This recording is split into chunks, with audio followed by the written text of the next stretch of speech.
97.1 FM The Drive presents the Behind the Song podcast, taking you deeper into classic rock's most timeless tunes. Here's your host, Janda. On September 16th, 2018, the first episode of the Behind the Song podcast was released. It was about the lyrics of Heroes by one of my heroes, David Bowie. To mark the occasion of the 50th episode of the podcast, I am returning to Bowie with a deep dive into the lyrics of not just a classic song, but also one of his most iconic characters, Ziggy Stardust. One of the last tracks on Bowie's 1972 concept album, The Rise and Fall of Ziggy Stardust and the Spiders from Mars, the song Ziggy Stardust tells the story of an alien rock star who seduces everything and everyone he meets. He devoured the popular music landscape, becoming the most successful pop star on planet Earth, with legions of fans following his every move. The character, Ziggy Stardust, was devoid of many of the emotions that humans have, existing on the heat of ambition and adoration. He was a rock star that simultaneously inspired a cult following among fans and generated jealousy among his celestial peers. And he was destined to expire, and he does in the album's closing song, Rock and Roll Suicide. Now, keep in mind a couple of things. Bowie had already shown an affinity for creating characters plucked from the stars. The song Space Oddity gave us Major Tom, a character who sat in a tin can far above the world, and Life on Mars from Hunky Dory begged the question whether life existed outside of this blue planet that we all inhabit. And in The Bewley Brothers on that same album, he mentions the Moon Boys, a nod to his own older half-brother, Terry Burns, who suffered from schizophrenia, was institutionalized in 1969, and committed suicide by laying down on a train tracks in 1985. Terry's illness had a profound impact on Bowie, who both lived in fear that he too would one day go insane, and at the same time, he flirted with the concept in so many of his artistic characters and his songs. On the Bowie timeline, most of the songs for the Ziggy Stardust album were written around the same time as the material for Hunky Dory, released the year prior in 1971. But at some point, it became clear to Bowie that the collection of songs that he'd written belonged on a concept album, a rock opera that would incorporate everything he had been working toward up to that point. Sonically, it would include his infatuation with Iggy Pop, who had recently become a friend after meeting at the famed Max's Kansas City Club in New York, and with Lou Reed and the Velvet Underground, the prototypical rock stars who were purveyors of a whole new kind of melodic noise. Backed by Andy Warhol, who had seemingly rejected Bowie previously at a filmed audition meeting at his factory in New York. The androgynous Warhol himself seemed more alien than human, collecting hangers-on and making them stars in his art, something that the Ziggy Stardust character would do with his band, the Spiders from Mars. And the character of Ziggy Stardust had other influences as well. By his own admission, he incorporated the English singer Vince Taylor into the character.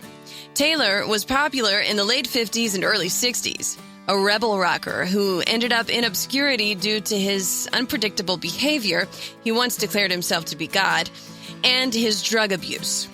Norman Odom, known as the legendary Stardust Cowboy, was another influence on the Ziggy character. From Texas, he was one of the first psychobilly performers, a performance artist from which Bowie plucked the Stardust name. And there was Kansai Yamamoto, a Japanese designer who worked with David to create his stage costumes in the early 70s, particularly for Ziggy Stardust. Imagine Bowie as Ziggy: the knee-high platform boots, the tight jumpsuit, the mullet, transformed completely from David Jones, Bowie's real name, a mild-mannered English boy who grew up in middle-class polite society, into the androgynous, bisexual, thin-as-a-rail, strutting ego of Ziggy Stardust. Bowie was a creator and an actor, and in Ziggy, he created not just a great character for rock and roll, but also the leader of a cult. And indeed, it was that cult of Ziggy phenomenon that had manifested after touring behind the release of the album that ultimately alarmed Bowie. More and more, he began to see kids coming to his shows who were made up exactly like Ziggy. The story arc of the album becoming real life. No one had ever done exactly what David Bowie did with Ziggy Stardust before in popular music. Made a character that was so otherworldly and yet so relatable to the thousands of fans who recognized in it something about themselves. That they were different. From their parents, certainly, but also from the long-haired, blue jean-wearing hippies that had taken over the rock and roll scene in the late 60s and early 70s. The new breed wanted escape, not protest songs. They wanted to lose themselves in something that was fabulous and scary and beautiful. Something loud and primal and glittery. They wanted glam rock, and Ziggy Stardust gave it to them. The song starts with an explosive riff played by the great Mick Ronson, and then the lyrics go like this. Ziggy played guitar, jamming good with Weird and Gilly, and the Spiders from Mars. He played it left hand, but made it too far. Became the special man. Then we were Ziggy's band.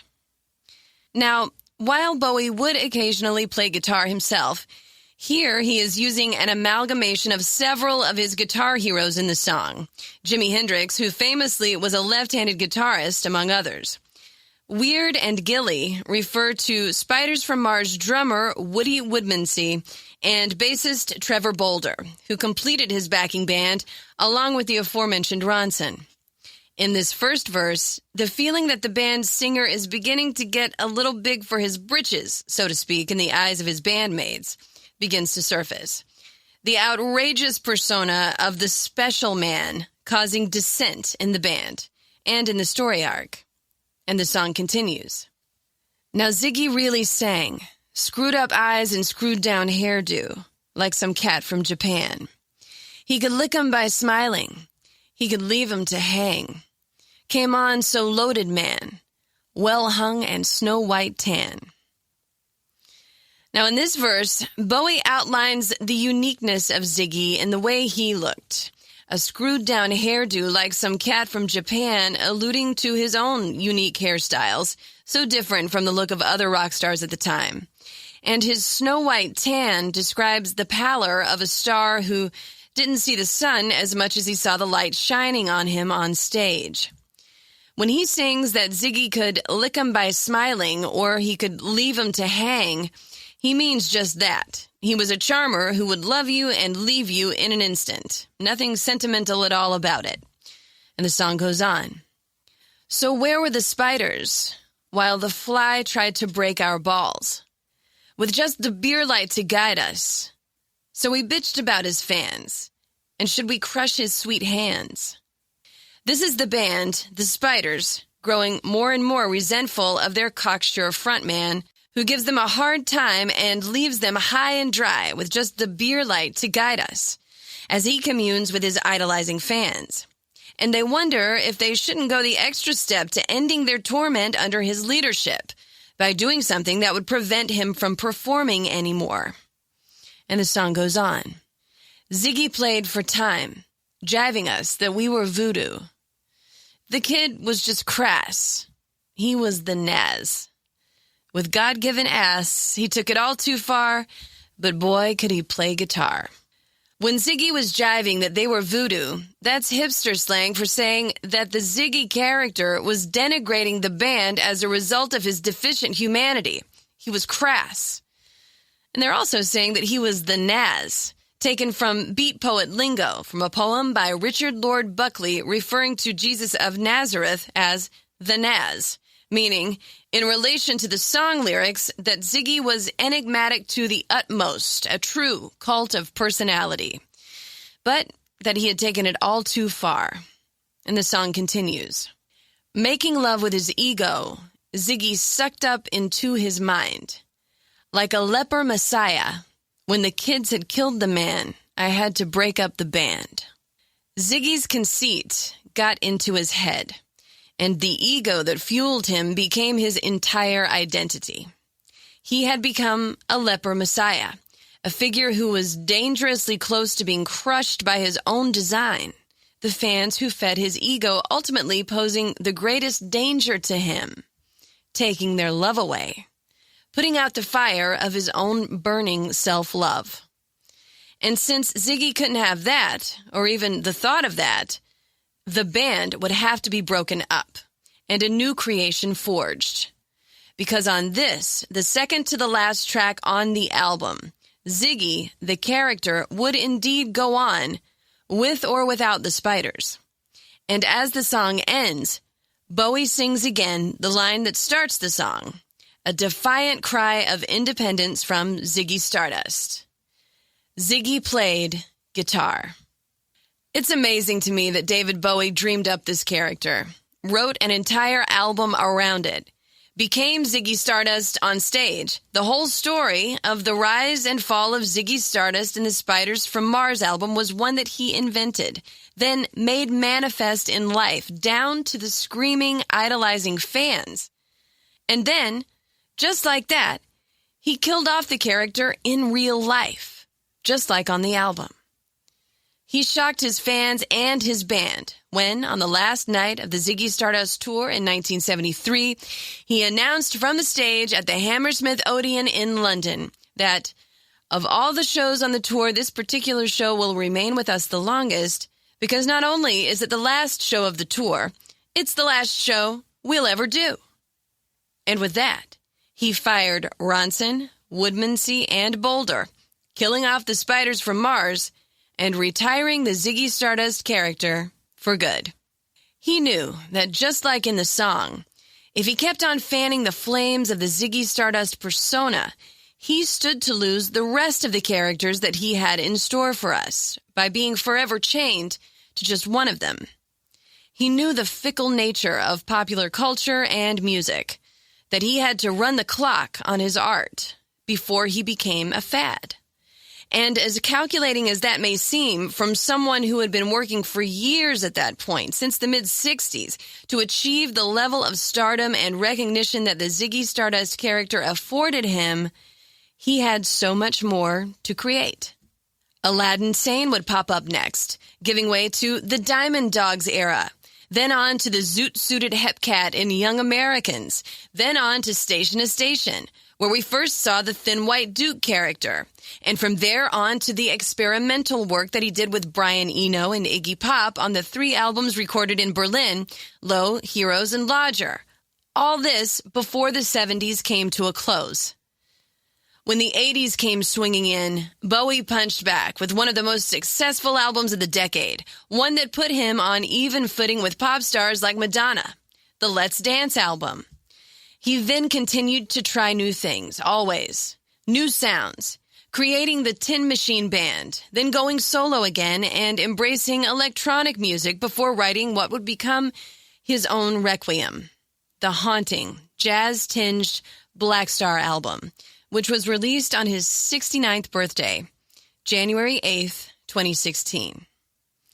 He shocked the world again when, just 2 days after that, he died of liver cancer, something that only his closest circle of family and friends knew that he was even battling. That album, his 25th, was his swan song, full of references to his long, amazing career and the characters that he had created along the way, and discarded. It was his final love letter to his many, many fans all over the world. And Bowie may never have had that long career if he had stayed with Ziggy Stardust, the character, or the Spiders from Mars, the band, as great as they were. And indeed, he said often in interviews that of all the characters he created, Ziggy was the hardest one for him to shake, one that dogged him for years. Psychologically so far removed from his own classy, humorous, and ultimately human personality, Ziggy was his most fearsome creation, his alter ego supreme. For a character that was only around for little more than a year, he certainly made his mark. A year after Bowie's death, the rise and fall of Ziggy Stardust and the Spiders from Mars was preserved in the National Recording Registry as being culturally, historically, or artistically significant by the Library of Congress in the U.S. It is one of the most important rock albums of all time because it provided a soundtrack for outsiders, both at the time of its release and through the decades since. The fascinating Ziggy Stardust came to entertain us. And even though David Bowie folded him up and put him away, his songs will indeed live on forever. I'm Janda, and this has been Behind the Song. Special thanks to Janda Lane for the music you hear on this podcast. Subscribe on Spotify, Apple Podcasts, or Podcast One, or stream for free at WDRV.com Behind the Song or on the Drive app. Subscribe to the Behind the Song podcast on YouTube and see the video episode. Follow me on Facebook and Instagram at Janda Lane Radio and on Twitter at Janda Lane.